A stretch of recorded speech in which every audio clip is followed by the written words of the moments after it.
It all started when I let my brother move in with us. He had just gone through a tough breakup and needed a place to stay. Being family, I didn't think twice. My wife and I welcomed him into our home, thinking it would only be temporary. I never imagined that decision would be the beginning of my worst nightmare. At first, everything seemed fine. My brother was polite, quiet, and even helped around the house. My wife, being kind-hearted, made sure he felt comfortable. They got along well, too well in hindsight. But I brushed away any concerns, thinking I was just being paranoid.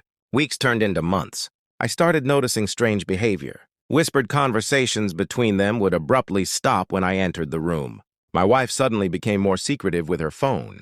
My brother would disappear for hours without explanation. My instincts screamed that something was off.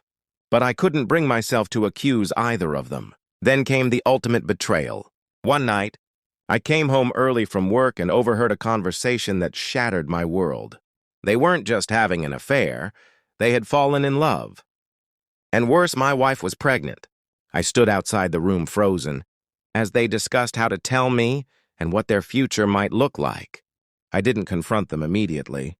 Instead, I left the house and sat in my car for hours, trying to process the avalanche of emotions. Rage, heartbreak, disbelief, it all came crashing down. How could my own brother, my flesh and blood, betray me like this? And my wife? How could she destroy everything we had built? The next morning, I packed a bag and left without a word. I needed space. I needed clarity. For a while, I stayed with a friend, avoiding all calls and messages. Eventually, I returned, not to forgive, but to reclaim my dignity. I told them both to leave. The house was in my name, and I had no intention of letting them stay. My brother begged for forgiveness, blaming it on loneliness and confusion. My wife cried, swore it wasn't meant to happen, that she didn't know how things got so far. But their apologies meant nothing. The damage was done. I filed for divorce and cut all ties with my brother. Weeks passed. I heard they tried to make it work, but it didn't last. My brother wasn't ready to be a father. He ran again just like he always did. My wife, now ex-wife, was left to raise the child on her own. The life they thought they'd have together collapsed under the weight of their betrayal. I won't lie, it took time to heal.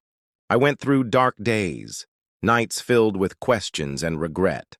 But I eventually found peace. I rebuilt my life piece by piece. The pain didn't disappear, but it no longer controlled me. I learned to trust myself again. Family means everything until they destroy you from within. What my brother did can never be undone, but I refuse to let it define me. I chose to rise, not out of revenge, but out of self-respect. I've since met someone new, someone who values loyalty, honesty, and love. We're taking things slow, but it feels different this time. Healthier. Real. Looking back, I realized the signs were always there. I just chose to ignore them. Never again. Betrayal teaches you the cost of blind trust. To anyone out there facing a similar betrayal, you're not alone. You may be broken now, but you're not beyond repair. You will get through this, just like I did.